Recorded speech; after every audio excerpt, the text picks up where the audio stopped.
Alors bonjour à tous et bienvenue à cette troisième conférence du cycle de conférences sur la géopolitique de la régulation, enjeux stratégiques et normatifs. J'ai le plaisir d'accueillir aujourd'hui Michel Rioux, professeur à la faculté de droit et de sciences politiques de l'Université du Québec à Montréal, qui a beaucoup écrit sur ce sujet et qui va nous entretenir de la gouvernance d'Internet de 30 à 40 minutes. On avait dit 40 à 45 en fait, oui. Et suivra évidemment une période de questions qui pourra nous permettre de poursuivre le dialogue. Je n'en dis pas plus, je cède la parole et je la remercie à Madame Rioux. Bonjour à tout le monde. Je suis vraiment heureuse d'être avec vous aujourd'hui. Comme je disais à Alexis et puis mon collègue, ça fait longtemps que je suis sortie de mon bunker de chercheur parce que j'ai vécu cette année beaucoup de difficultés avec ma famille. Donc, vraiment, c'est un plaisir de retrouver le plaisir de conférencer, de communiquer. J'espère que je vais pouvoir vous intéresser à mes enjeux de recherche, que je redécouvre aussi avec beaucoup de plaisir parce que, comme je disais, c'est quand même, la gouvernance Internet, c'est un vieux sujet. C'est un vieux sujet. D'ailleurs, moi, à l'UQAM, je pense que j'étais une des personnes qui a été une des pionnières, avec peut-être Pierre Trudel, d'autres, qui ont commencé à travailler sur la gouvernance Internet. Donc, l'Internet, c'est quand même un sujet qui est assez... Et la gouvernance Internet, c'est quand même un sujet qui date. Mais en même temps, c'est un sujet qui a tellement évolué et qui, j'espère en tout cas au fur et à mesure que je vais faire ma présentation, je vais pouvoir vous mentionner comment actuellement c'est important de se mobiliser sur ces enjeux. Parce que même si c'est des vieux enjeux qui datent de 20, 30, 35 ans quasiment, moi je le retrace jusqu'à, disons, les débuts des années 70. En même temps, présentement, il y a des grands enjeux, des enjeux de régulation qui vont se développer dans les prochains mois, dans les prochaines années. Et donc, je pense que c'est important. Et c'est pour ça que j'ai vraiment très généreusement et aussi avec plaisir accepté cette belle invitation de l'UDM, de cette chaire, de nos collègues. Et je pense qu'aussi au Québec, on a une belle collégialité en termes de tout ce qui est gouvernance Internet, gouvernance de l'intelligence artificielle. D'accord. Donc, merci pour cette invitation encore une fois à l'UDM, à la chaire. D'ailleurs, je dois dire que je ne suis pas juriste, mais je suis vraiment honorée d'être invitée par une chaire en sciences juridiques.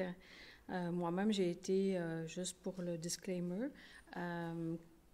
formée depuis le baccalauréat en études internationales, multidisciplinaires, économie, sciences juridiques, droit et sciences politiques. Donc, pour moi, l'interdisciplinarité, la multidisciplinarité dont on parle toujours comme étant une recette miracle, pour moi, c'est une réalité à tous les jours. Donc, je veux vous encourager, même si c'est très difficile, d'aller vers ces parcours de multidisciplinarité. J'espère que ma présentation va vous convaincre de cette nécessité, en quelque sorte, d'embrasser ce processus de compréhension des phénomènes contemporains qui sont complexes, mais à travers une lunette qui est justement transdisciplinaire, transsectorielle, parce qu'on va le voir aujourd'hui, la gouvernance globale d'Internet, c'est pas simplement la transdisciplinarité, mais c'est aussi la transsectorielle.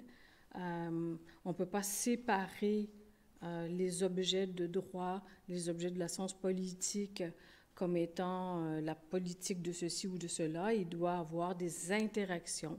Alors, c'est peut-être à travers mon parcours, justement multidisciplinaire, mais aussi transdisciplinaire, que je peux aussi vous aider et vous informer sur ce sujet qui est la gouvernance globale d'Internet.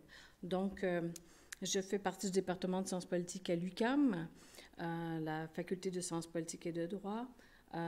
J'ai aussi dirigé pendant plusieurs années le Centre d'études sur l'intégration et la mondialisation, qui a fait plusieurs incursions sur non seulement la mondialisation, comprendre le processus, mais aussi comprendre les processus institutionnels, parce que notre approche est institutionnaliste et c'est dans ce sens-là, c'est très proche du droit, dans le sens que la mondialisation, c'est pas juste un processus économique ou culturel, mais il y a aussi la question de l'institutionnalisation des institutions, du rôle des institutions, de l'action collective sur le plan de la régulation, à la fois de l'intégration régionale, parce qu'on a travaillé beaucoup sur l'intégration en Amérique du Nord, parce que le Canada, bien sûr, se situe en Amérique du Nord, et même si on s'intéresse à d'autres parties du monde, à la fois, il faut comprendre d'où on vient, et ce que ça représente justement de réguler la mondialisation à partir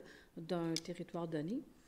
Et aussi, bon, la question de la mondialisation, moi j'ai travaillé beaucoup sur ce qu'on appelle les big tech, mais aussi, même avant ça, sur la question du rapport de force entre les firmes multinationales et les États. Depuis que les années 80-90, je travaille sur ce sujet, justement, de l'emprise des multinationales sur, en tant que pouvoir structurel de la mondialisation, et surtout sur les contre-pouvoirs et sur la redéfinition des relations internationales et aussi la redéfinition des cadres juridiques. Donc, à ce moment-là, puisque je suis dans une chaire de droit, je pense que ça peut être intéressant de voir comment, d'une perspective d'économie politique, on peut repositionner les questions de droit, parce que les juristes, moi j'apprécie beaucoup les juristes parce que je suis dans une faculté de sciences politiques et de droit, mais en même temps, il y a toujours ce rapport un peu bidisciplinaire.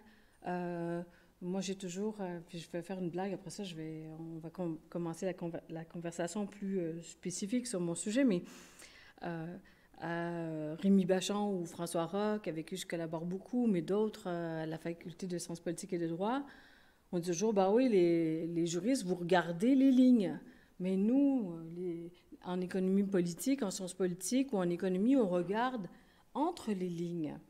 Hein, et donc, mais en même temps, le diable est dans les détails. Et donc, je pense qu'il y a une belle collaboration à avoir et c'est ça que j'insiste. Moi, j'arrive ici avec une perspective d'économie politique, mais aussi de droit, d'une incursion d'une économie politique, mais en même temps avec un regard sur le droit et la science politique. Mais en même temps, je pense que c'est à travers ces discussions-là, avec différentes perspectives disciplinaires, qu'on peut vraiment... Puis j'insiste là-dessus parce qu'on pense que c'est important de le dire. Peut-être que ça va vous embêter un petit peu, mais je pense que l'interdisciplinarité, la multidisciplinarité n'est pas nécessairement gagnée. Lorsqu'on fait des concours pour des postes, lorsqu'on fait des concours pour des bourses, des subventions, c'est pas gagné d'avoir une bourse ou une subvention, un financement lorsqu'on est multidisciplinaire. Mais je pense que c'est l'avenir, en tout cas. Donc, tout ça pour dire, c'est une longue introduction et je vais commencer. Donc, la gouvernance globale d'Internet. Vous savez, je suis vraiment très heureuse d'être aujourd'hui avec vous parce que ça fait longtemps que je travaille sur la gouvernance d'Internet. Au moins 25 ans. Je fais partie du réseau Giganet. Donc, Giganet, c'est plus du côté européen. Giganet, c'est plus du côté américain. Mais on a une grande communauté de chercheurs qui travaillent sur la gouvernance d'Internet depuis les débuts, je dirais depuis 1990.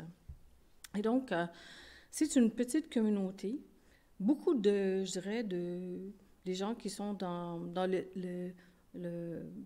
les techies. Puis je vais voir avec vous cette gouvernance qui était plutôt technocratique dans un sens de la communauté épistémique, des sciences, de la technologie, puis qui a évolué beaucoup à travers le temps. Donc ça va être intéressant de voir comment à travers le temps, un objet peut évoluer d'une certaine gouvernance, d'un positionnement plus technique et après devenir plus commercial, politique. Et je vais essayer de voir mais là, j'ai pas de prétention, hein, parce que présentement, il y a beaucoup de flou par rapport à tout ça. Mais ma quatrième phase que je vais voir avec vous, ça sera la phase de la régulation. Comment on peut arriver à réguler quelque chose qui est en quelque sorte un peu irrégulable. Ben, pas totalement, mais en même temps qui pose beaucoup de problématiques de régulation, tant au niveau politique, économique, qu'au niveau juridique. Voilà. Donc, donc, pourquoi parler de ce sujet qui m'intéresse depuis plus de 30 ans? Alors, pourquoi, pour vous, ça devrait être intéressant? Bien, parce que l'année prochaine, il va y avoir le Pacte numérique mondial. Parce qu'il y a aussi le sommet mondial sur la société de l'information plus 20 qui va intervenir en 2025. Il va y avoir aussi le Pacte pour l'avenir qui est beaucoup plus large, mais une grande intervention de l'ONU dans l'incursion sur l'avenir. Et l'avenir, comme vous le savez, est aussi très structuré par tout ce qui est intelligence artificielle et ses répercussions sur les différents secteurs. Aussi parce que, même aux États-Unis, je le note, les régulations se développent. Parce que pour une grande partie de la vie d'Internet, on avait cette impression que la science ou la technique avait ses propres règles et puis que les règles des sociétés n'étaient pas, ou de la communauté internationale ne s'appliquaient pas à ces nouvelles choses, ces nouveaux objets, comme si c'était quelque chose d'un autre ordre. En même temps, il y avait des gens, et plusieurs, notamment l'UNESCO, ont dit, mais non, et plusieurs États ont dit, mais non, les règles qui s'appliquent, notamment au Canada, on a affirmé le fait que les règles qui étaient dictées pour les anciens secteurs devaient s'appliquer en principe sur les nouveaux secteurs si les objectifs de la politique publique et des lois étaient les mêmes. Alors, donc, le fait qu'il y a une certaine neutralité technologique des lois.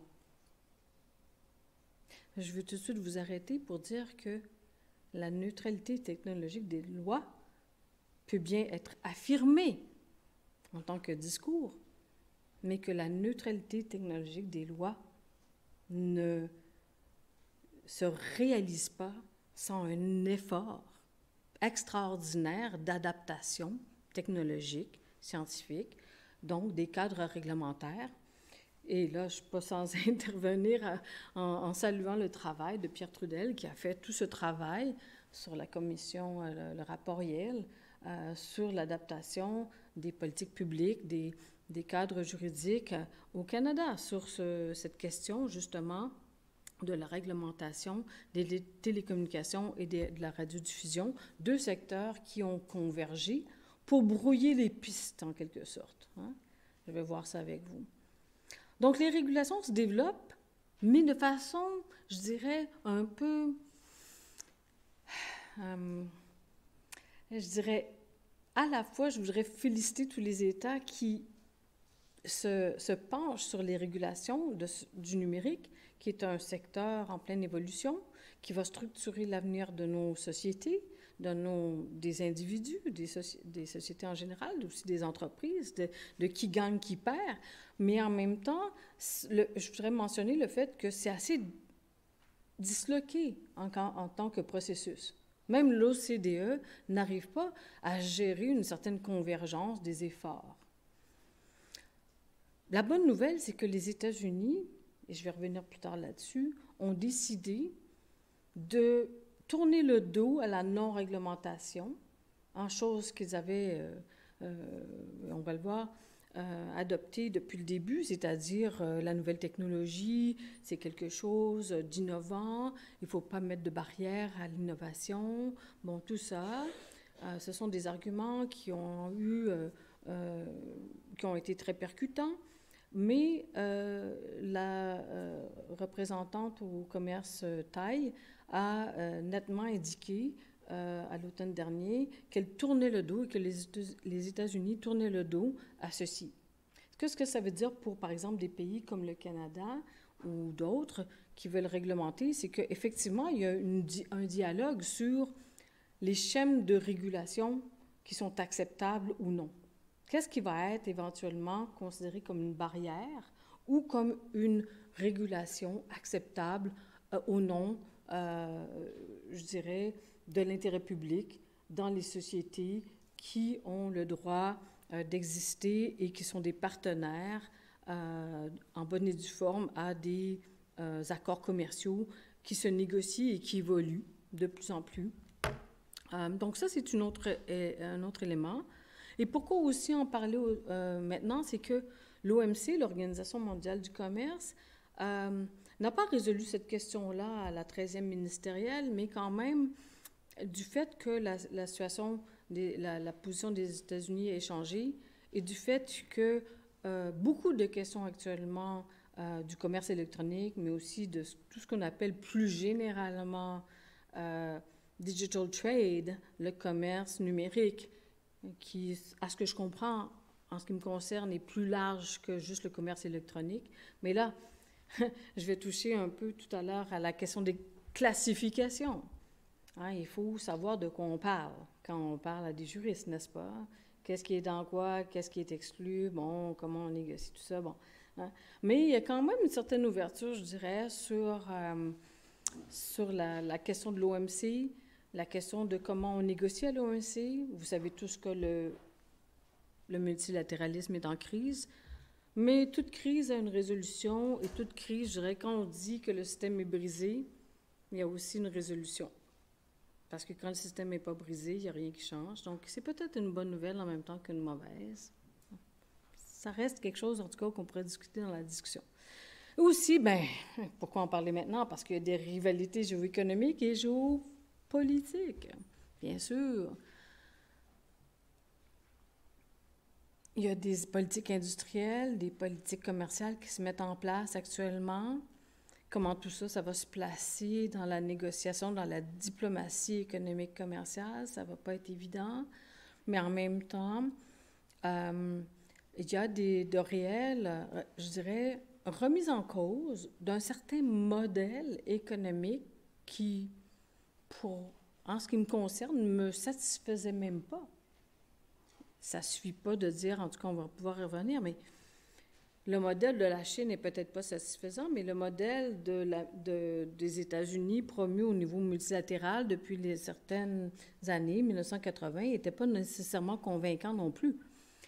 Donc, est-ce qu'à travers cette rivalité des modèles géoéconomiques, géopolitiques, on ne peut pas renouveler?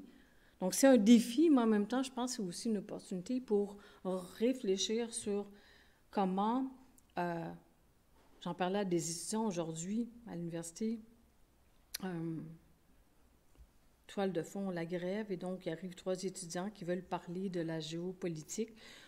Et on parlait de ça, et puis ils me disaient, effectivement, on ne peut pas nécessairement aller à l'encontre de la Chine si on sait très bien tout ce qui se passe au niveau industriel, de la politique économique industrielle des États-Unis. On sait très bien que construire des empires économiques, ça prend des sous, des subventions, ça prend de la politique.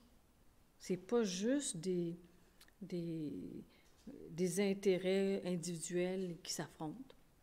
Donc, il y a quand même une discussion à avoir. Donc, je trouve que c'est très important de voir que, justement, d'où vient l'Internet, puis là, j'ai une longue introduction, mais d'où vient l'Internet, c'est aussi d'un intérêt géostratégique de repositionner la sécurité de l'Amérique du Nord par rapport à une menace qui existait il y a quelques années de ça. Bon. Alors, j'essaie de... Bon. Ce qui est intéressant avec ce secteur de l'Internet, puis si on prend une longue vue, puis je ne vais pas vous embêter avec ça trop longtemps, c'est que moi, ce qui m'a intéressé beaucoup dans mes recherches, c'est que c'est un objet, un phénomène, la gouvernance d'Internet, c'est comme c'est difficile à définir. Si vous regardez l'ICANN, on va en reparler tout à l'heure, il y a une définition très technique de l'Internet. Mais en même temps, on peut aller jusqu'à l'intelligence artificielle. Puis, tu sais, donc, il y a une espèce de questionnement sur qu'est-ce que c'est l'Internet. Puis justement, après ça, c'est la réflexion sur les frontières entre l'économie, la politique et le droit. Donc, ça remet en question la définition des frontières. Quand je rencontre des gens en droit comme vous, je leur dis toujours, ben, il faut comprendre les intérêts, les rapports de pouvoir, les repositionnements, la sociologie politique, le pouvoir structurel des acteurs. Il ne faut pas juste regarder ce que les organisations font et essayent de faire. La même chose sur la question des frontières entre qu'est-ce qui est national, qu'est-ce qui est international et qu'est-ce qui est mondial. On a peut-être dans notre imaginaire collectif une espèce de fluidité entre ces trois termes, mais c'est très important de faire la définition. Qu'est-ce qui est national? Justement, avec tout le repli sur le national actuellement, on n'accepte pas l'international. Il y a un repli. Et rappelez-vous justement toute cette discussion après la Société des Nations, avec l'entre-deux-guerres des deux guerres mondiales du 20e siècle, toute la question de l'international versus le national. Est-ce que le national va prendre le dessus sur l'international? Et puis moi, avec mes étudiants, je mets toujours en concurrence Sylvia Ostry, qui est une économiste canadienne qui a travaillé beaucoup à l'OCDE, qui croyait fermement en la coopération internationale multilatérale, d'ailleurs, pour justement trouver des solutions pour permettre les marges de manœuvre des États. Et aussi Carrie Polanyi-Leavitt qui disait « Mais non, Michel, tu te trompes, et Sylvia Ostry se trompe, il faut se remettre aux États. » Mais aujourd'hui, je pense qu'avec ce qui est la société mondiale, je pense qu'on est rendu vraiment dans une société mondiale, on ne peut pas simplement opposer les États et les organisations internationales, et même tout ce qu'on pourrait appeler, ce que je vais aborder tout à l'heure, la coopération multiparties prenantes, même si on peut être très critique, c'est quand même un phénomène nouveau qui nous amène vers l'avenir. Et si on n'est pas capable de inventer, je dirais, la nouvelle diplomatie de ce type, on ne sera pas capable justement peut-être de joindre l'international et le national. Parce que ce qui vise présentement, puis je vais y revenir tout à l'heure, c'est une confrontation entre la société mondiale qui veut s'auto-organiser, les nations qui veulent s'affirmer et l'international qui périclite, qui se replie. Les Nations unies, même si avec toutes sortes d'appels, n'ont pas véritablement, je dirais, d'ascendant. Donc, nouvelle diplomatie, j'y viens, la relation entre les États change, les entreprises, les individus, les interactions entre les parties prenantes, ce qu'on va appeler le multi-stakeholderism. Est-ce que quelqu'un a déjà entendu parler de ce modèle? Non? Oh, là, il faudrait que je prenne une autre heure pour vous l'expliquer. Mais je dirais que c'est né avec l'Internet, à quelque part, mais c'était déjà là avant. Parce que dans le fond, avant le multi-stakeholderism, qu'est-ce que ça veut dire, ça, le multi-stakeholderism? Avant, il y avait l'OIT, l'Organisation internationale du travail, qui avait été formée avec les États, les entreprises et les travailleurs. C'est ce qu'on a parlé, le système de tripartisme. Maintenant, on a oublié ça un petit peu. Maintenant, on appelle ça un peu, c'est comme, on pourrait dire, le free for all. C'est comme tout le monde est invité au party. Tu sais. Il y a les acteurs traditionnels, je dirais, tu sais, les États, les entreprises, les travailleurs, les organisations syndicales. Mais là, avec l'Internet, comme vous allez le voir, on a invité plus de monde au party. Mais ça a compliqué les choses, à quelque part. Hein? Donc, dans le fond, si vous ne le savez pas, vous êtes des Internet citoyens, puis à tous les jours, vous pouvez participer à la discussion, à l'ICANN, à l'ISOC, à l'Internet Governance Forum. Est-ce que vous le faites? Bravo! Mais ça prend un savoir technique. Ça prend beaucoup de temps. C'est des heures et des heures de participation. Puis l'investissement en vaut-il la chandelle? Bon, c'est ça qu'on va discuter à travers tout ça. Ça prend... Est-ce que... Ça ne veut pas dire que ce n'est pas une bonne voie, mais le multi-stakeholderism, ça veut dire qu'il y a les États, les communautés techniques, les communautés d'entreprise, la société civile, les individus. Tout le monde peut participer. Ça s'appelle, je dirais, un modèle de société internationale globalisée qui veut créer une espèce de système de gouvernance discursive, au moins, si ce n'est que, si on peut avoir un consensus, on pourrait aller plus loin. Hein, donc, c'est beau, pareil. Je dirais, c'est quand même... Ben, on peut être critique, mais je vais l'être, mais... Bon. Mais un secteur, donc, révélateur, donc, des organisations anciennes et nouvelles. ICANN. Qui connaît ICANN ici? Hein? ISOC. W3C. IETF. OMPI? Ah ben là, oui, OMPI. Oui, parce que ça, c'était la première génération de discussion sur l'Internet. Et la gouvernance d'Internet, c'était la question des droits de propriété intellectuelle. L'OCDE. Oui, l'OCDE est quand même une organisation et un forum de gouvernance Internet, pas de gouvernance, mais de régulation d'Internet, puis probablement un des plus, je dirais, au niveau de la coopération intergouvernementale, les plus efficaces. Même si, bon, ça reste... Et l'OMC. Oui, l'OMC qui a quand même... Mais qui n'a pas réussi, parce que le monde du commerce, à ce qui me concerne, n'a pas été capable de encore comprendre le monde de la techno. Puis les règles commerciales ne sont pas capables encore de s'ajuster pour toutes sortes de raisons. C'est pas la faute de personne, mais c'est juste à un moment donné, il faut voir. Moi, j'ai écrit un livre à un moment donné sur, il y a le monde, il y a les trois mondes, il y a les techies, il y a la culture, puis il y a le commerce. Puis ces gens-là, ils parlent pas le même langage. C'est plate à dire. Puis ils ont raison, parce qu'ils ont des intérêts divergents à... Donc, le contenu, je vais voir un petit peu rapidement, hein. La fin du régime international, après ça, la gouvernance internationale, la gouvernance globale. Qu'est-ce que ça veut dire, justement? Un régime international, pourquoi on passe à ce mot de gouvernance globale d'Internet? C'est quand même un changement, je dirais, épistémologique, ontologique, de passer à un régime international. Qu'est-ce que ça veut dire? À une gouvernance globale d'Internet. Après ça, je vais vous présenter 3 phases que je trouve qui sont importantes à prendre en considération.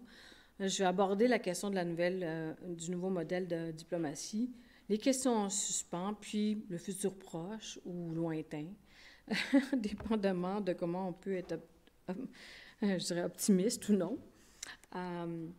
Donc, l'évolution historique. Donc, moi, j'ai commencé mon historique ma recherche de tout ça avec, justement, une réalisation qui avait un système, un régime international qui était centré sur l'UIT, l'Union internationale des télécommunications, qui est une grande organisation internationale des Nations unies, organisation spécialisée des Nations unies, intégrée, donc, la plus vieille organisation internationale de ce monde moderne.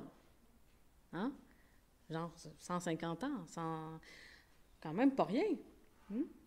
Donc, mais c'est quand même intéressant de noter que pourquoi elle est si vieille, c'est qu'elle a été créée en Europe et il y a quand même une vision culturellement de la régulation des télécommunications qui nous viennent donc de ce modèle européen. Très, je dirais, centré sur la souveraineté, sur des monopoles, puis on pourrait y revenir, on va pouvoir discuter de ça. Mais aussi, donc 130 années de régime international, mais aussi 30 années d'érosion. Donc, c'est intéressant de voir comment un régime international, on sait tous en études internationales, un régime international, ça se crée, ça se développe avec, tu sais, quand on regarde ça, on étudie ça, on analyse, c'est beaucoup d'efforts. Tu sais, pour qu'un régime arrive à s'institutionnaliser. On prend ça pour acquis, juste le système des Nations Unies, mais ça a pris beaucoup je dirais, d'efforts, d'essais-erreurs pour qu'on arrive, puis 2 guerres mondiales, pour arriver à créer ces régimes-là. Mais ce qui est intéressant, c'est que ça n'a pas pris moins de 30 ans pour détruire ce régime-là. C'est ce qui est intéressant. Donc, je vais revenir après sur les phases techniques, commerciales, politiques, puis après ça, la désintégration qu'on peut avoir de la gouvernance globale d'Internet, c'est-à-dire tout ce qu'on peut appeler la rivalité internationale, la concentration économique, qui est pour moi le plus grand problème actuellement, puis la faillite ou si je veux être moins méchante, les défis du modèle de multiples parties prenantes.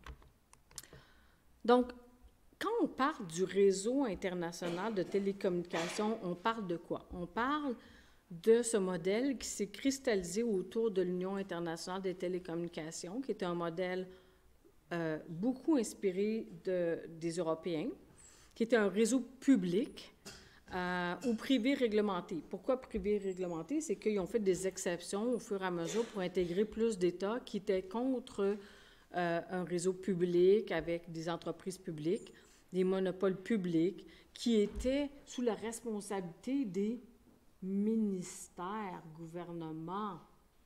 Je ne sais pas si ça résonne assez à vos oreilles, mais de mettre une entreprise sous la responsabilité d'une gouvernance publique avec je veux dire, une fourniture de services publics, la conception d'un bien public. Je ne sais pas si vous le savez, mais ça vraiment ça résonne dans le débat public. Peut-être pas autant aujourd'hui que ça devrait le faire, mais au 20e siècle, c'était Internet, les télécommunications, c'était un service public. Tout le monde avait droit à son téléphone. Tout le monde, même les grands fournisseurs devaient payer pour les petits utilisateurs. Là, je vais faire une petite incursion, puis peut-être que ceux qui sont plus à l'affût vont me comprendre. Utilisateurs de télécommunications, aujourd'hui, on pouvait voir ça comme des users, des utilisateurs, les fameux users d'Internet. On parle beaucoup de ce qu'on pourrait appeler les Internet-centric users, les service user-centric. On pourra revenir là-dessus tout à l'heure. Bon.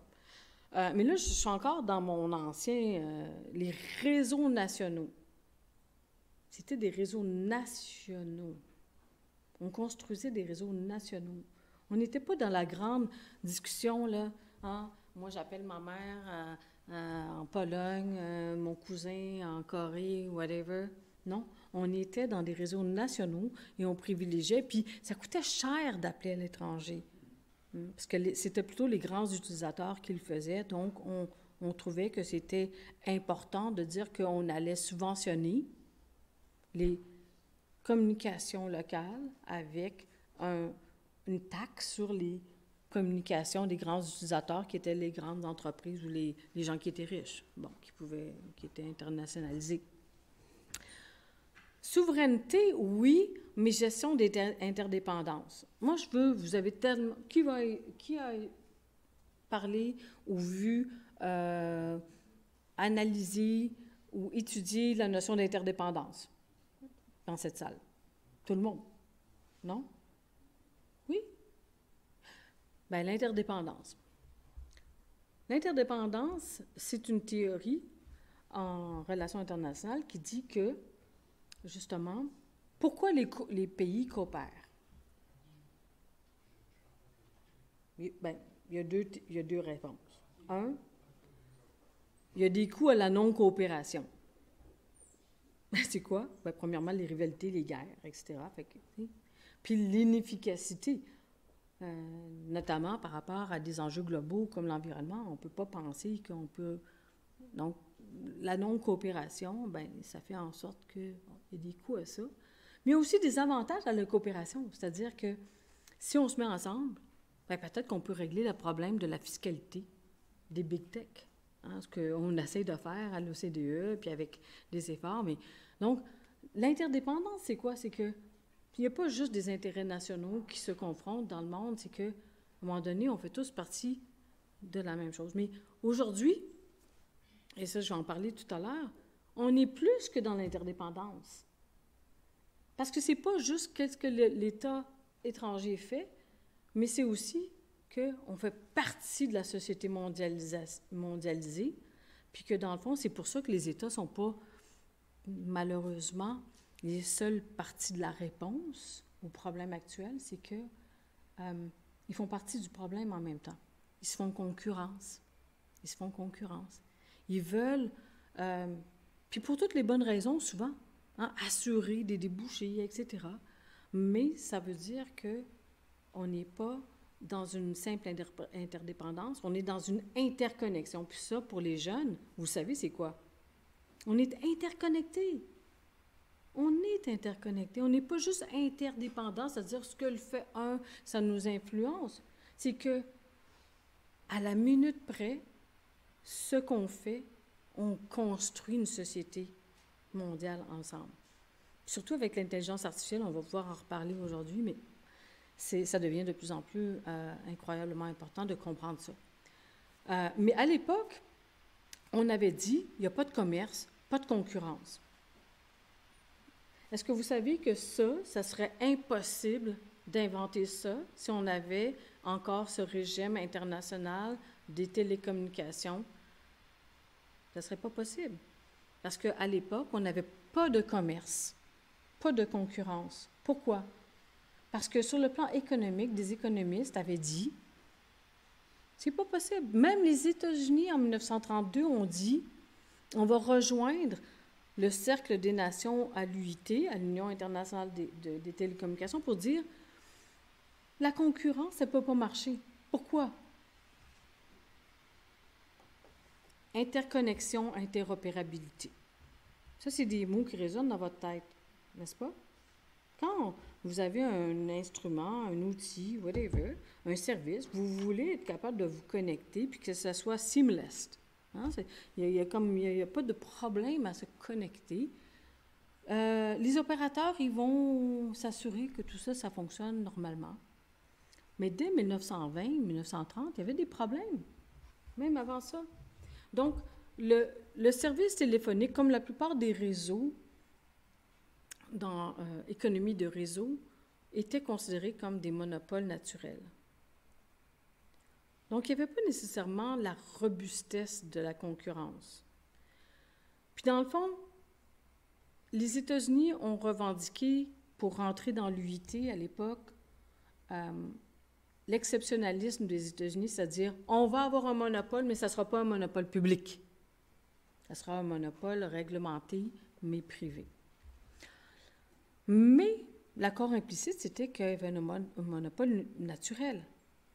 Mais je voudrais vous mentionner aussi que tous les pays étaient souverains pour définir, sur le plan des traités de l'UIT, leur organisation industrielle.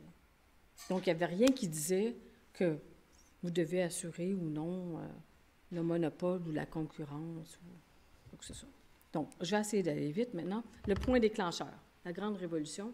Bien, premièrement, multinationalisation des entreprises. Révolution de l'information, déploiement des réseaux privés transfrontaliers des grandes firmes multinationales.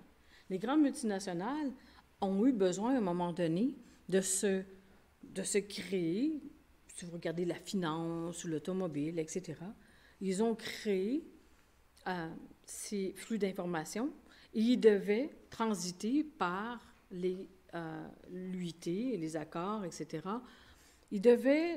On devait donc créer une autre grande exception, c'est-à-dire qu'on devait demander à l'UIT, est-ce que vous voulez qu'on vous connecte au monopole? OK. Mais là, ce qui commence à surgir, c'est que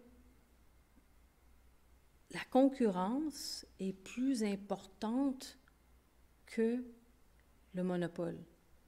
Et très vite, ça va être l'innovation et tout ce qui va être les services à valeur ajoutée et les nouvelles classifications des produits. Je ne sais pas si vous me suivez. Donc, les États-Unis, en quelque sorte, ont commencé à mettre sous tension le modèle de l'UIT en connectant les firmes multinationales à travers leur réseau privé à demander à l'UIT. Et l'UIT a nécessairement ouvert, je veux dire, pas nécessairement, mais a accepté. Parce que ça ne remettait pas en cause la nature publique des réseaux. Donc, tu peux te connecter à France Télécom, si tu étais GM ou, je ne sais pas moi, à TNT, Visa, mais tu ne remets pas en cause la nature publique des réseaux. Mais là, aux États-Unis, il va y avoir ce grand conflit de tout ce qui va être la nouvelle classification. Et là, je n'ai pas le temps d'aller en détail là-dessus, mais il y a eu des grandes décisions aux États-Unis sur le droit des ordinateurs, Computer 1, Computer 2, qui vont créer une espèce de nouvelle classification des services informatiques. Puis là, ça va être important parce que les services informatiques, ça va être une classe à part. Mais à un moment donné, quand cette classe à part va commencer à converger avec les services en communication et ensuite, vous me voyez venir, un service de radiodiffusion, là, il va y avoir toute une grande restructuration. Mais revenons donc à cette grande bataille où est-ce que la Commission fédérale des communications essaie de défendre le système américain. Et puis, il faut dire que AT&T était, je veux dire, cette bataille-là, ça a duré 10 ans. Finalement, c'est la division antitrust des États-Unis qui a démantelé AT&T avec la collaboration de AT&T. Parce qu'AT&T, qu'est-ce qui l'intéressait? C'était de gagner cette bataille de la transition vers les services à valeur ajoutée. Donc là, peut-être que je vous perds, mais vous savez, les modèles d'affaires, à un moment donné, là, sur le plan juridique, là, c'est qu'eux autres, à TNT, ils avaient négocié un monopole. Puis le monopole, à un moment donné, ça devenait un frein pour leur modèle d'affaires. Puis là, ils voyaient toutes sortes de grandes organisations comme WorldCom, Sprint ou les grandes multinationales qui venaient utiliser leur réseau sans payer. Et donc, c'est ça la grande... Tu sais, dans les transitions numériques, c'est-à-dire qu'il y a des restructurations, mais à un moment donné, il y a du monde qui part avec le ballon puis qui laisse derrière des gens. Rappelez-vous de ça quand je vais vous dire comment, dans les industries culturelles, il y a du monde qui sont partis avec le ballon puis ont laissé les industries culturelles derrière. Arrangez-vous. Mais, donc, tout ça, c'est intéressant de voir ce changement et comment, institutionnellement, on ne voit pas venir les changements puis les implications. Donc, ce qui va peut-être vous intéresser de plus au niveau du droit, je ne sais pas si vous faites du droit international, ou plus ou moins, ou du droit numérique. Sur le plan international, c'est que les États-Unis, quand ont décidé de libéraliser, de détruire le monopole d'AT&T, puis d'avoir une vision sur l'innovation qui allait être hors des règles. On va créer un système hors règles pour justement quoi? Ben oui. Même Adam Smith disait ça. Adam Smith, là, tu sais, La richesse des nations. Il disait, ben oui, pour l'innovateur, c'est normal qu'il y ait un certain pouvoir de monopole. Parce que l'innovation, ça se paye. Il faut que tu te repaies. Nous, on le sait comme chercheurs, ça prend du temps de trouver des bonnes idées. Donc, les États-Unis, comment ils ont fait pour exporter le changement? Bien, premièrement, ils ont demandé l'exceptionnel. Et je l'ai mentionné tout à l'heure. Ils ont demandé à l'UIT, créer des exceptions. Comme ça, on peut créer des espaces pour l'innovation. Ça n'a pas été suffisant. Ils ont fait l'ALENA, donc l'accord aussi général sur le commerce des services, l'accord des télécommunications de base en 1997 et toutes les initiatives bilatérales et régionales avec tout le cycle de Doha, avec toutes les... Je ne peux pas rentrer là-dedans, ça serait trop long, mais les États-Unis, ce qu'ils ont utilisé comme stratégie, c'est l'UIT ne veut pas changer. C'est un système de règles qui périclite, ne veut pas avoir le changement. Je fais une histoire courte, bien sûr. Ceux qui connaissent le sujet, ils vont me dire, ben oui, tu as dit un peu n'importe quoi. Mais, parce que... Mais, grosso modo, je vais être brutale, mais effectivement, l'UIT a refusé le changement. Et les États-Unis ont choisi de faire une stratégie de forum shifting. En droit, c'est ce qu'on appelle, on prend l'enjeu, on dit, bon, à l'UIT, on va négocier des traités bilatéraux, pas bilatéraux, les traités de l'UIT, etc. C'est compliqué. Mais pourquoi on ne pourrait pas regarder sur le plan des accords de commerce pour créer une brèche? Bien, c'est ça, la lente érosion que j'ai vue, c'est qu'à partir d'une décision américaine de libéraliser sur le plan national leur secteur, exporter le changement, non pas à l'UIT parce qu'il y avait une grande résistance, mais passer par le commerce, en même temps qu'au niveau de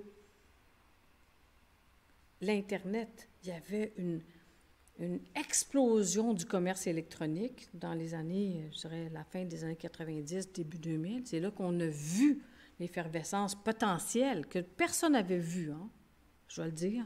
Personne n'avait vu ça. C'est quand même extraordinaire. Mais moi, ce n'était pas sur mon radar.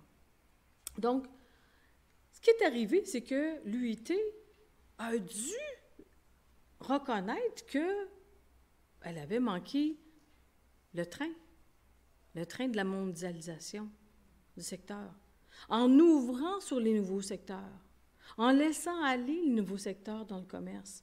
Elle s'est aperçue qu'elle avait perdu le contrôle. Oui. On a créé donc, c'est ça, l'UIT rôle en déclin, c'est à partir donc de ces années-là. Les États, souveraineté sous contrainte, déjà à cette époque-là, le rôle du privé accru. À cette époque-là, c'était beaucoup Microsoft, mais on pourrait dire maintenant, c'est Microsoft, Google, les GAFAM. Oui.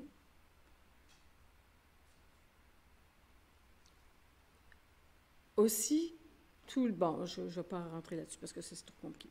Donc, maintenant, on a quoi? On a une société de l'information, les nouvelles routes du commerce. C'est quoi? C'est que, dans le fond, on n'a plus vraiment de frontières. La vision des États-Unis, à travers les discussions techniques, et là, je vais y revenir tout à l'heure, à travers la discussion commerciale, ont favorisé une transnationalisation à la fois des réseaux, à la fois des infrastructures, à la fois de tout ce qui est la circulation des données, le problème qu'on va peut-être discuter tout à l'heure. Je vais... bon, peut-être une petite note ici, c'est que l'UIT n'a pas été sans réagir. Et le modèle de multi-stakeholderism qu'on a vu tout à l'heure, c'est que, dans le fond, ce qui est arrivé, là, si on regarde un peu d'une longue vue, c'est que les États-Unis ont fait du forum shifting, puis là, l'intergouvernementalisme à l'UIT s'est rendu compte qu'il avait perdu la joute. Là, comment reprendre le problème? Tu ne peux pas aller à l'OMC et dire, ben moi, je vais parler à l'OMC pour dire, ben tu n'as pas d'affaire à parler du commerce électronique. Hein? Je vous rappelle que le monde qui parle du commerce puis le monde qui parle de la technologie, ils ne parlent pas le même langage. Hein?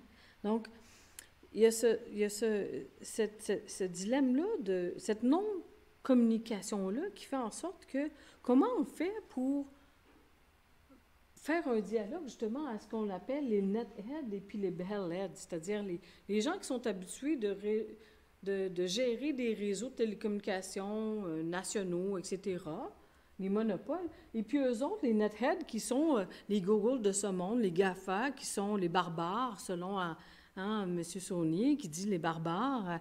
Mais effectivement, mais dans le fond, qu'est-ce que l'OIT a pu faire? En 2005, et là, on va voir, on est à 2005 plus 20. Hein? le sommet mondial sur la société de l'information en 2003-2005, on a créé une organisation globale, un forum pour justement surveiller comment l'Internet allait être géré. Parce que dans le fond, tout ce qu'on avait comme information, c'est que c'est une gouvernance technique et commerciale.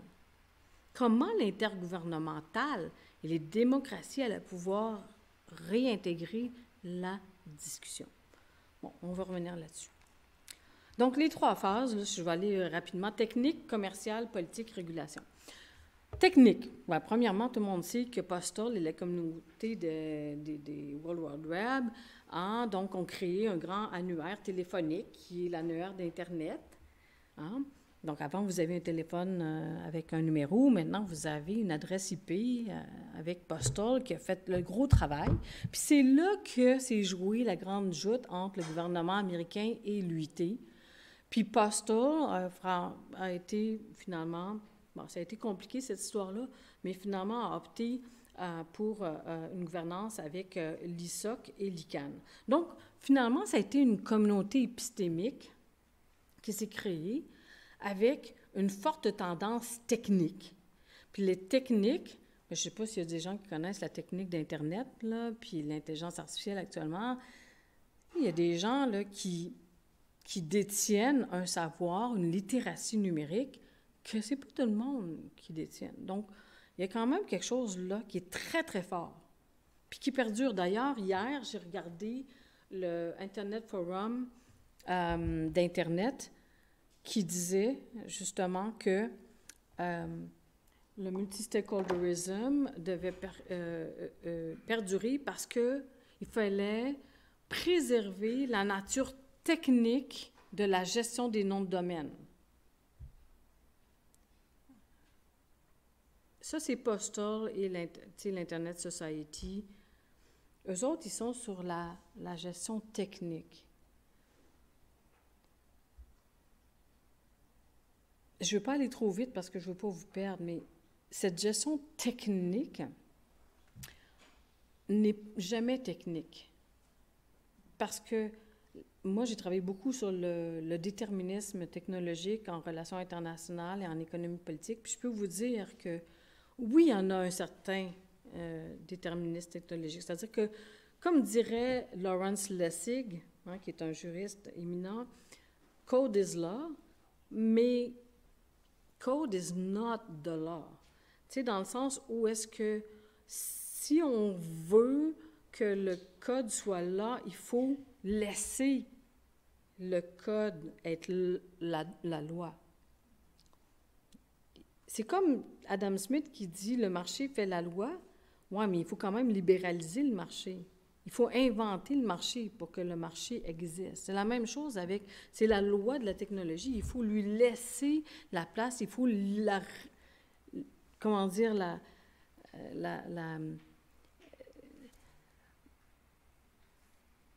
Pas la réifier, mais la mettre en avant. Et après ça, la réifier puis la construire. Après ça, il y a tout un discours sur la neutralité, l'ouverture et la transnationalité. Qui ici aime que l'Internet soit transnational? Moi aussi. Vous? Oui. Levez la main, n'avez pas peur, hein, participez. Hein? Il y a des lois? Des nuances, oui, oui. Mais juste dans le fond, on aime ça être capable de communiquer à travers les frontières. Oui. Je veux dire, ça c'est sûr. Ça, c'est sûr. Donc, mais en même temps, on sait que c'est pas si facile que ça d'avoir une communication transnationale parce qu'il y a des barrières qui se créent. Puis la neutralité, qui aime que l'Internet soit neutre? Tout le monde. Mais est-ce que vous pensez que l'Internet est neutre présentement? Pourquoi? Ben là, on pourra en parler dans la discussion. Mais effectivement, mais c'est ça le discours technique. C'est ce discours technique sur la technologie est neutre. Elle est juste en train de vous donner des outils pour communiquer. Après ça, vous en faites ce que vous faites, mais ce n'est pas notre problème. Tu sais, c'est comme Google qui arrive au gouvernement du Canada qui dit « Vous voulez faire une loi parce que c'est important, un objectif de politique publique, de la découvrabilité ou de je sais pas quoi, mais en même temps, nous, on fait juste vous donner un service, on vous donne tout ce que vous avez besoin d'avoir pour votre usage. Power to the user. » C'est un discours assez individualiste dans le sens que il n'y a pas de responsabilité sur l'infrastructure, sur le pouvoir structurel des entreprises. Bon, je vais laisser là-dessus. ICANN et la surveillance du forum et des gouvernances Internet. ICANN a été, je vais revenir là-dessus tout à l'heure parce que c'est la politisation d'ICANN. Effectivement, ICANN, c'est quoi ICANN? Internet Corporation of Assigned Numbers. À quoi ça sert? Vous avez toutes des adresses IP, puis vous voulez que ICANN sécurise votre identité et la singularité de votre adresse. Pourquoi? Parce que tu ne veux pas que Michel Rioux, ça soit n'importe qui. Mais non, Pierre Trudel non plus. Hein? On ne veut pas. On ne veut pas ça. Donc, on veut sécuriser les adresses, les noms de domaine, etc. Ça fait partie de la confiance qu'on peut avoir dans des infrastructures de l'Internet. Oui. Mais en même temps, il y a eu un problème avec ça. On va revenir tout à l'heure. Hein? C'est-à-dire que c'est qui ICANN? C'est une coopération qui est créée en Californie, à la loi californienne, qui était sous la responsabilité du département du commerce américain. Et tout ça, ça a été un peu opaque jusqu'à temps qu'on en parle. On va voir après. Bon. Après ça, il y a eu le multi-stakeholderism, c'est-à-dire que, étant donné qu'il fallait réouvrir, c'est-à-dire que l'Internet devenait plus qu'un enjeu technique, un enjeu qui devenait commercial, maintenant devenait politique, bien là, il fallait bien intégrer la société civile, les entreprises, puis peut-être faire une petite place pour les États, tant qu'à y être. Hein? Ben oui. Puis, il y a eu un grand scandale qui s'appelle le scandale Snowden, Edward de ce nom, qui a fait en sorte que les États, en 2013, ont revendiqué une place à l'ICANN et que l'ICANN a quand même, puis après ça, que l'ICANN est sorti du giron, entre guillemets, des États-Unis. Bon, là, tout ça, ça peut faire l'objet de bien des travaux de recherche des étudiants ou même des chercheurs autour de la question, mais bon. Mais donc, l'opacité des liens avec le gouvernement américain, n'était jamais, tu sais, est-ce que c'était vraiment une gouvernance technique ou c'était plus une gouvernance technique à dimension commerciale ou dimension, je dirais même presque stratégique avec Snowden et toute la question, bon, on pourra en reparler dans les discussions. Bon, ce qui est plus intéressant pour moi, c'était toute la distinction, l'incursion, ça c'était fondamental, comment les États-Unis, parce qu'avec la gouvernance technique, ils n'auraient jamais pu prendre d'assaut le monde. C'est vraiment avec la gouvernance mondiale du commerce qu'ils ont vraiment pu étendre et diffuser leur modèle de gouvernance. Puis tu sais, en théorie du droit, là, la diffusion des schèmes de régulation, c'est quand même, tu sais, j'ai parlé de forum shifting, mais aussi la question de la diffusion des règles, la hiérarchisation des droits, comment tu peux mettre en avant une certaine organisation par rapport à une autre. Puis c'est sûr que quand l'Organisation mondiale du commerce a été créée, on a mis de l'avant tout de suite l'agenda de quoi? Des droits de propriété intellectuelle et du commerce électronique et de la libéralisation des télécommunications. Parce que c'était pas fini, cette histoire-là. Tu sais, le Canada, les valeurs ajoutées, bon, là, c'est la question des classifications. Comment on classifie un téléphone? Vous savez que vous avez plein de trucs bien fancy sur votre téléphone, mais à l'époque, c'était classifié comme des services à valeur ajoutée. Maintenant, c'est tous des services de télécommunications de base. Mais en 1997, on a fait un accord sur les télécommunications de base que, justement, niveler le terrain pour que tous les services à valeur ajoutée et les services de télécommunications de base pour presque l'entièreté de la planète soient gérés de façon concurrentielle, c'est-à-dire qu'on éliminait les monopoles. C'est une histoire très complexe, mais que je dois faire comme très, très vite. Donc, la question de l'accès au marché. Les États-Unis voulaient avoir un marché pour diffuser leurs règles, puis ont utilisé les règles du commerce. L'accès au marché. Et à travers ça, pourquoi le Canada fait ça? Bien, le Canada, on a Bel Canada ici, mais tout le monde appelle à travers les bypass. Il y a toutes sortes de trucs bidules technologiques. Bell est en train de péricliter, il ne sait pas quoi faire. Bien, peut-être qu'on devrait changer notre fusil d'épaule. Bon, il y a tout ça qui se passe en même temps, c'est-à-dire que cette transition numérique, tu peux bien la résister. Moi, c'est ce que je dis aussi aux industries culturelles, il y a beaucoup de monde. Tu peux bien résister aux transitions, mais elle est là. La révolution, même l'intelligence artificielle. Vous êtes tous en train d'écrire vos travaux de session avec ChatGPT, on le sait. Mais il faut voir venir, l'avenir, s'adapter, ajuster nos outils, nos façons de faire. Bon, mais ça ne règle pas le problème que les États-Unis ont utilisé ces classifications de services, ces types de services, la question de la taxation, la question de l'exception culturelle. Pourquoi accepter l'exception culturelle? Bien, c'est sûr. Ben oui, le Canada peut bien faire une exception culturelle, mais moi, sur les transactions de services numériques, les produits numériques, le Netflix de ce monde, moi, je considère que c'est pas dans la même catégorie.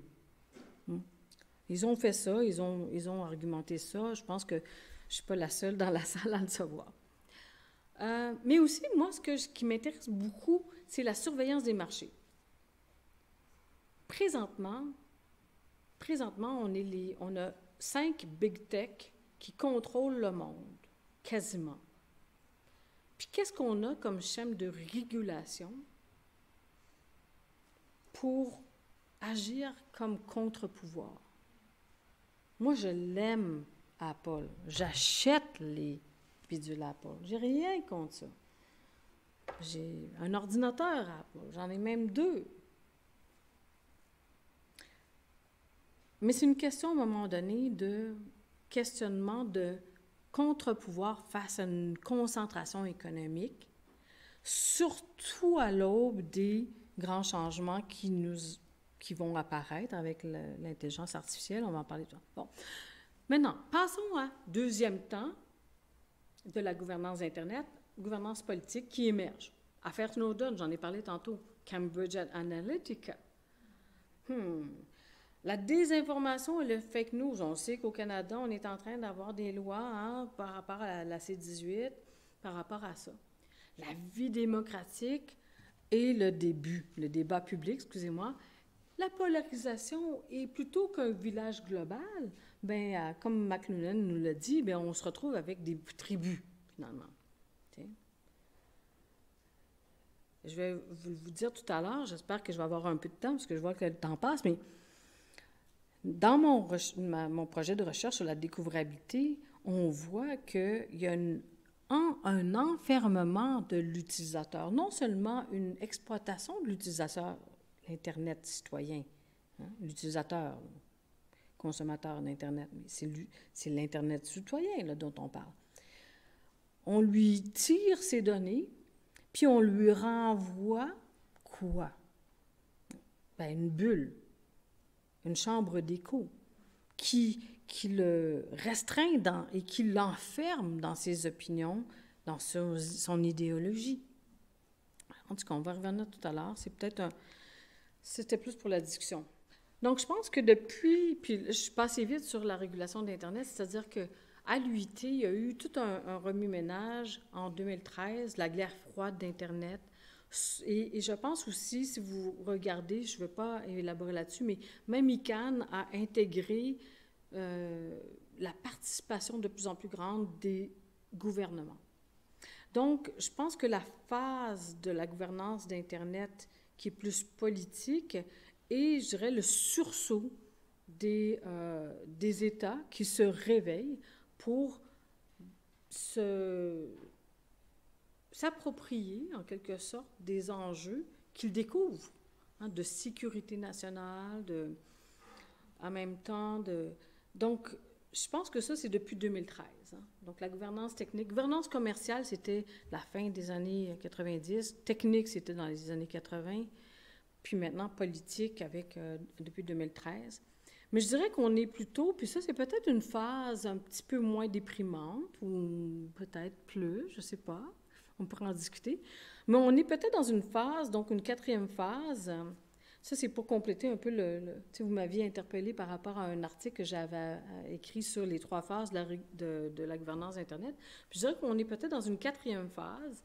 C'est une phase de régulation. C'est-à-dire qu'on sait qu'on doit dépasser la phase technique. On sait qu'on doit dépasser la phase commerciale. D'ailleurs, les États-Unis eux-mêmes le reconnaissent. Et aussi, la phase politique doit aussi donner lieu à des outils concrets au niveau... Puis ça interpelle les gouvernements, les droits des différentes sociétés. Puis, il y a des enjeux que je voudrais mentionner, notamment la convergence des secteurs. J'en ai parlé tout à l'heure, c'est-à-dire que dans ce téléphone-là, quand on appelait, on a fait des télécommunications. Quand je parlais du régime des télécommunications, on parlait juste de la téléphonie vocale. Maintenant, avec ça, c'est pas juste, comment dire, un tuyau. Il y a comme des contenus qui sont livrés, qui sont présentés par rapport même avec des billets, oui, avec des billets économiques, mais aussi idéologiques. Hein? Et donc, la convergence des secteurs, donc, c'est quoi? C'est la radiodiffusion, la télécommunication et l'informatique qui font en sorte que c'est très explosif. Le pouvoir de ces 3 grands secteurs réunis, ben, c'est Google. C'est Google avec son moteur de recherche, avec le ChatGPT, avec Microsoft, ou Apple. Donc, vous pouvez voir tous les modèles d'affaires qui se libèrent de leurs contraintes, parce qu'ils n'en ont pas de contraintes, disons-le. Avant, là, si vous faisiez de la téléphonie, vous ne pouvez pas faire de la radiodiffusion. Hein? Donc là, maintenant, il faut faire attention à ça. Élargissement des applications, Internet des objets. Ben oui, vos voitures, vos maisons. Sky is the limit. Hein? Ça va devenir de plus en plus, donc ça va s'élargir et ça va s'amplifier. Et aussi, de plus en plus, en termes de droit, vous connaissez bien ce problème d'extraterritorialité. Est-ce que ça va être... On va pouvoir, au Canada, on n'est pas gros. Bon, l'Union européenne, avec le règlement sur la confidentialité, les données personnelles. Donc oui, effectivement, mais l'Union européenne, c'est un grand marché. Un pouvoir de marché peut imposer ça. Est-ce que le Canada a la même? Et les petits peuvent avoir la même. Donc, c'est tout l'avenir du multilatéralisme et la discussion sur la régulation. Bon, la francophonie est un petit peu là-dessus. Donc, on essaie de créer des... Mais en même temps, ce dont on peut se réjouir présentement, c'est que peut-être les États-Unis sont dans la phase de la régulation. Donc, si on peut avoir des discussions avec eux autres, bon, ça peut être... s'ils sont parlables, si Donald Trump n'est pas réélu, peut-être, ou même avec lui, sait-on jamais.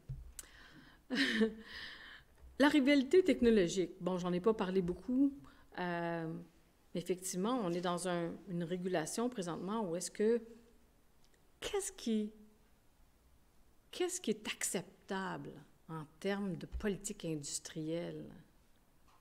Parce que la guerre, ça va être sur l'intelligence artificielle et sur toutes ses retombées sur les chaînes de valeur mondiales. Donc, au niveau commercial, mais aussi au niveau de nos politiques industrielles, qu'est-ce qu'on va mettre de l'avant?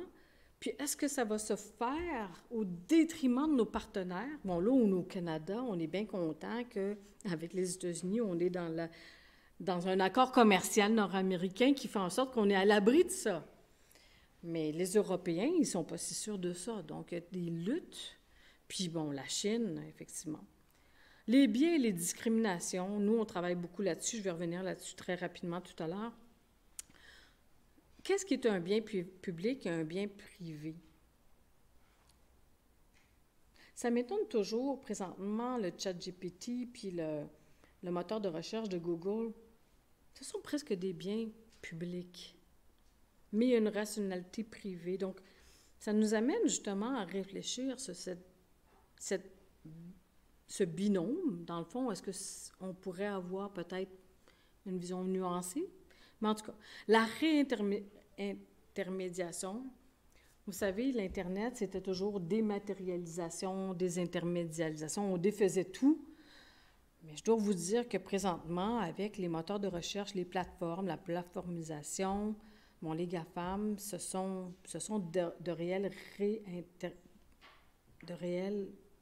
intermédiaires de votre vie sociale, de votre vie politique, de votre vie économique.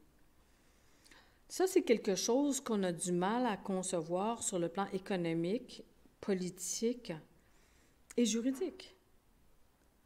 C'est quoi la responsabilité des uns et des autres? On regarde tous les débats sur Meta ou sur Google ou sur YouTube. Qui poste quoi? Qu'est-ce que j'ai le droit de... Qui fait le grand tri de tout ça, là? De cette grande bibliothèque de la civilisation et de cette grande, je dirais, de ce grand kiosque du capitalisme contemporain. Cette réintermédiation, je ne pense pas qu'il y ait des lois adaptées à ça. Bon, je vais laisser pour le dernier, ça c'est bon. Le cas de la découvrabilité, je vais juste vous laisser avec ça. J'ai parlé beaucoup. Plateforme de streaming. Les plateformes de streaming, bien, premièrement, il y a eu l'Internet qui a facilité le peer-to-peer, c'est-à-dire que vous allez pouvoir partager la musique, pirater ou non, hein, on ne le dit pas, avec vos amis. Ça, c'était le grand, je dirais, free-for-all de l'Internet, où est-ce que tout était possible. T'sais. Mais c'est sûr qu'avec la plateformisation et le streaming en musique, bien, c'est devenu des modèles d'affaires. Ça a déstructuré. Tu sais, au début, le grand méchant loup, c'était le piratage. Les jeunes qui piratent la musique, blablabla. Mais maintenant, c'est plus les pirates, c'est les plateformes elles-mêmes qui contrôlent et qui monopolisent ces canaux de distribution, de mise à disposition de la culture. Et ça déstructure les industries culturelles. Il y a une érosion des politiques publiques au Canada, il y a une inefficacité des lois. C'est pour ça, d'ailleurs, que certains d'entre nous, d'entre vous, ont participé à des grandes rencontres sur la réforme de la radiodiffusion au Canada et qu'on a une loi C11 qui est en train d'être discutée. Parce qu'on sait très bien que même si on peut dire que les lois sont neutres technologiquement, les politiques sont neutres technologiquement, ben oui, mais ils ne sont pas nécessairement efficacement appliqués sur le terrain à cause justement des changements technologiques. Donc nous, on a regardé ça un petit peu là, chez nous, au Lattice, au CM, puis on a regardé toute la question justement du débat de neutralité, parce que les grandes plateformes de streaming, ils disent « Ah, ben nous, on est neutre. Madame, elle veut écouter, je sais pas moi, Céline Dion, elle aime ça. Elle écoute Céline Dion, puis nous, on lui envoie ce qu'elle veut. » Mais oui. Mais est-ce que ça ne va pas à l'encontre des politiques publiques qui positionnent le fait, pas positionnent, mais qui affirment le fait qu'on devrait avoir une promotion et une protection de la diversité des expressions culturelles? Puis en quoi nos politiques commerciales et nos politiques publiques sont en mesure d'affirmer ça à l'heure actuelle de la plateformisation puis du streaming de musique? Donc nous, on a regardé ça, on a développé le modèle très ambitieux, PVRC, c'est-à-dire présence, recommandation, visibilité et consommation, c'est-à-dire que la musique, là, que ce soit une piste ou que ce soit un artiste, là, s'il veut être consommé sur les plateformes, il faut qu'il soit présent. S'il n'est pas présent sur Spotify, vous, madame, vous écoutez quoi? Apple, Spotify? Apple? Spotify. Spotify, tout le monde est Spotify? Bon, là, ça, c'est une autre question. Sur quoi on va consommer, puis où est-ce qu'on met de la tête, hein? Où est-ce qu'on veut mettre nos efforts? Mais, donc, madame est sur Spotify, mais sur Spotify, là, vous écoutez quoi, puis qu'est-ce qu'on vous recommande? Mais tout ça, c'est par rapport à votre profil. Là, la plateforme, on va dire, ouais, mais moi, madame, je ne sais pas c'est quoi votre nom, mais je la respecte. Donc, je regarde son profil, puis je lui donne ce qu'elle veut. Donc, moi, c'est pas de ma faute, là, si elle ne trouve pas ce qu'elle veut. Moi, Mais ce qu'on a regardé, nous, dans notre projet de recherche, c'est la présence d'un objet, même si elle est sur Spotify. Par exemple, vous connaissez peut-être Cardin, Charlotte Cardin? Non? OK. Vous ne connaissez pas, mais elle est sur Spotify. Elle est présente. Mais elle n'est pas visible à vos yeux, parce que vous ne l'avez pas vue. Elle n'est pas recommandée à vos yeux non plus, parce que vous n'avez pas un profil, vous n'avez pas des données qui font en sorte que Spotify pense que ça va vous intéresser. Est-ce que ça veut dire nécessairement que ça ne va pas vous intéresser? Mais non. Donc, nous, c'est ça le problème, c'est que on essaie de dire que... Puis, c'est pas qu'on veut diaboliser les plateformes de streaming, c'est qu'on dit que et les plateformes, et les artistes, et les consommateurs doivent se conscientiser sur la co-responsabilité, sur le fait que peut-être que Charlotte Cardin devrait être découvrable ici au Québec parce que c'est une artiste, une grande artiste du Québec. Jean Leloup, vous connaissez? Bon, mais c'est ça. Donc, dans le fond, notre culture, la souveraineté culturelle numérique, hein? Est-ce que nous, au Québec, on est là en train d'attendre ce que Spotify ou Apple nous donne, ou est-ce qu'on ne devrait pas justement leur demander un minimum de présence, un minimum de visibilité, un minimum de recommandations, un minimum de consommation? Parce que nos artistes, sinon, vont disparaître. Notre culture va disparaître. Et certains m'ont dit à un moment donné, ben moi, je ne me reconnais pas dans votre culture, Mme Rue. Bonjour, c'est correct, mais bon, on va disparaître, c'est correct. Mais moi, je pense que je suis de celles qui croient qu'on doit aussi défendre la diversité des voix, puis que, justement, les artistes d'ici doivent être découvrables sur Spotify, même si c'est une plateforme transnationale. Donc, la loi C11, que tout le monde connaît ici, probablement, hein, qui est un grand effort collectif pour, justement, faire une réforme de la loi canadienne qui ne s'adresse pas à des entreprises transnationales de streaming, qui ne s'adresse pas à des nouveaux enjeux, puis qui est un effort incroyable, qu'il faut féliciter nos gouvernements pour ça. Est-ce que ça, c'est la réponse? Bon, on va voir. Il y a le plan numérique du Québec, effectivement. Il y a la stratégie France-Québec en découvrabilité. Il y a l'UNESCO qui travaille très fort. Tout ça, c'est des éléments qui sont importants.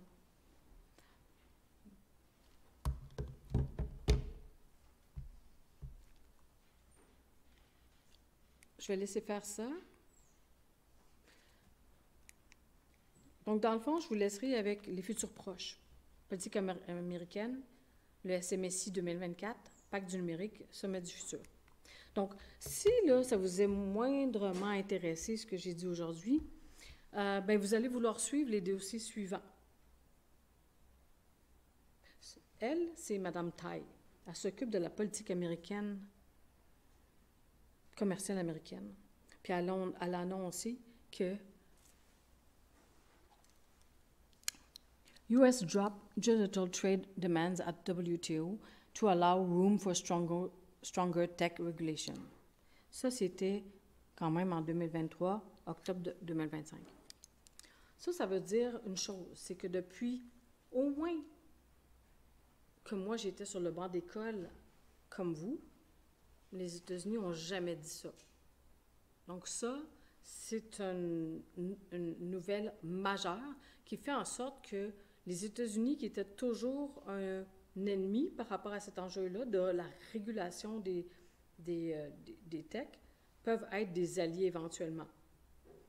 Ça, c'est la première chose. Ça veut aussi dire qu'à l'OMC, qui n'a jamais pu développer un discours intelligent sur le commerce électronique, mais peut-être qu'on va pouvoir le faire, répondre à des questions, par exemple, de la fiscalité, de la taxation, etc., de toute l'organisation du commerce électronique. Il y a aussi la question, donc, peut-être que ça vous intéresse ou ça intéresse la chaire ici, la régulation sur l'intelligence artificielle, parce que quand je vous parle de recommandations, ça vous dit quoi? C'est ça. Vous êtes des utilisateurs, vous ne savez pas encore, mais vous êtes en train de nourrir la machine. La machine, c'est la machine de l'intelligence artificielle. On l'appelle intelligente, mais elle n'est pas encore intelligente, mais elle s'en vient. Quand même, c'est impressionnant ce qu'elle peut faire. Moi, j'ai essayé, là. J'ai essayé d'écrire un texte pour publication. Je me suis dit, tiens, fais-moi un article sur tel sujet. J'étais quand même impressionnée. C'est quand même bon. Je ne l'ai pas publié, nécessairement. Mais il y a des grandes rencontres qui se proposent aux Nations Unies, très importantes, sur justement comment les Nations Unies peuvent réguler l'intelligence artificielle. Est-ce que j'y crois à ça?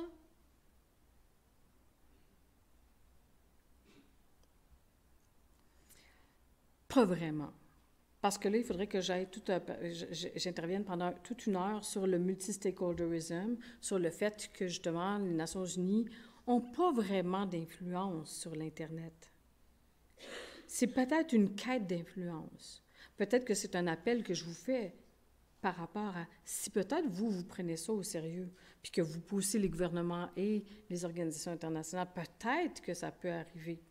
Mais pour l'instant, jusqu'à maintenant, c'est peut-être juste comme, tu sais, quand on regarde la régulation de IA, et là, je n'ai pas le temps de voir avec vous, mais c'est quoi les principes?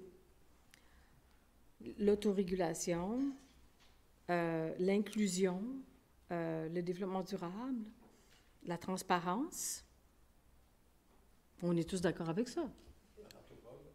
Hein? Ils ont quand même un envoyé pour les technologies, donc, qui a été aux Nations Unies. Donc, ça ne veut pas dire que les Nations Unies ne prennent pas ça au sérieux. Donc, ça veut dire qu'il y a des opportunités. Il faut prendre la balle au bon. Et il y a le grand sommet mondial sur la société de l'information, donc le WSIS plus 20. Moi, en 2013, j'étais au WSIS et j'avais rencontré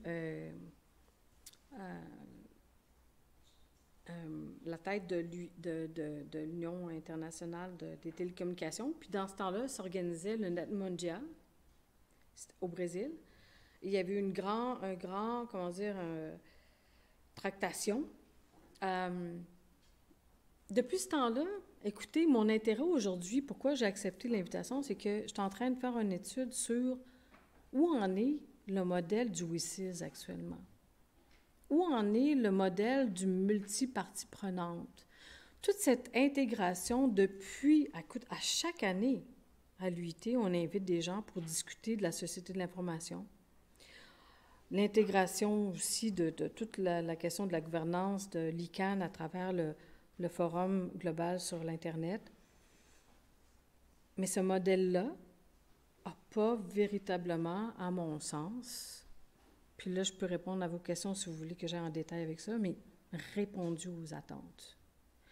Ça ne veut pas dire que ça n'a pas été un grand effort de démocratisation et de dialogue. Ça l'a été.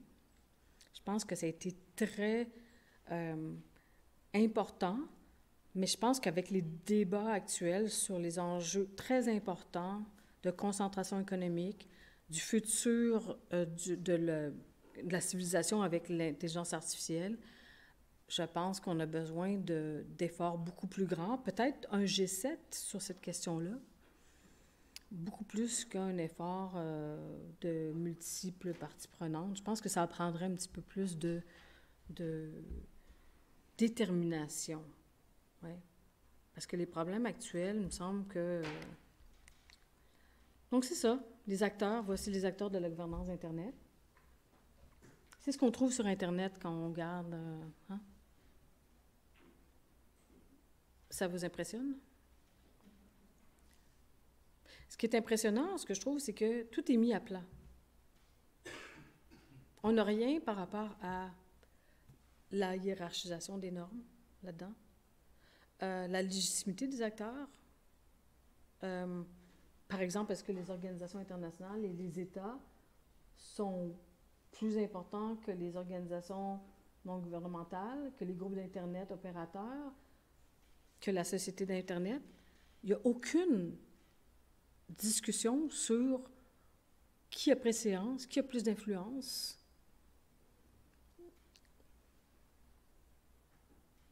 Bon, peut-être qu'il y a des cercles qui sont plus gros que d'autres, mais c'est basé sur quoi? Sur quels critères? C'est pas évident. Alors, je vous laisse là-dessus, dans le fond, mais surtout sur cette statistique donc des utilisateurs d'Internet, parce que ce qui me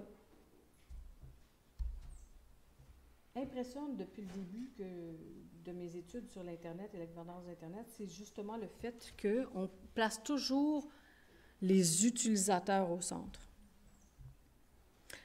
Et vous êtes tous des utilisateurs. Est-ce que vous vous sentez en pouvoir, influent? Bien, c'est tout ça que je vous invite à réfléchir et à mettre dans vos analyses, dans vos recherches, c'est-à-dire vous êtes exploité dans un certain sens. On vous utilise dans vos données, on ne vous paye pas pour vos données. Même collectivement, on ne vous redonne même pas vos données. Les données individuelles, on vous donne un petit formulaire qu'on vous dit appuyez là-dessus, et puis voilà, fini. Je termine là-dessus. Donc, dans le fond, moi, je pense que la réflexion, c'est si la gouvernance d'Internet doit donner, du pouvoir aux utilisateurs, bien, il faut revoir complètement la gouvernance de l'Internet actuellement. Parce que les utilisateurs, présentement, n'ont pas de pouvoir, ils n'ont pas d'influence, ils sont exploités, ils sont drainés de leur pouvoir, véritablement. Puis je ne sais pas, moi, je n'ai pas de réponse par rapport à ça. Mais je trouve que ce discours de l'Internet utilisateur qu'on feed, qu'on nourrit, c'est un discours qu'il faut vraiment investiguer, enquêter, analyser et peut-être trouver des contre-discours. Je ne dis pas, d'aller se plaindre puis faire la grève de l'utilisateur d'Internet, c'est pas ça, parce qu'on est tous aussi dépendants de ces plateformes-là puis de ces grands moteurs de recherche. Mais en même temps, je pense qu'il y a un rapport de pouvoir et puis ça se fait par rapport peut-être à l'utilisateur. L'utilisateur, est-ce que l'utilisateur trouve ce qu'il cherche? Est-ce qu'il trouve son pouvoir ou est-ce qu'il est cerné? Est-ce qu'il est polarisé? Est-ce qu'il est... Donc, dans le fond, mon message aujourd'hui, après tout ça, c'est de dire, posez-vous la question en tant qu'utilisateur, quel Internet vous voulez? Puis après ça, bien, qu'est-ce que le droit et la science politique ou l'économie politique peut vous apporter comme réflexion pour résoudre ces problèmes ou atteindre ces objectifs-là? C'est un peu un appel à votre intelligence. Merci. Merci.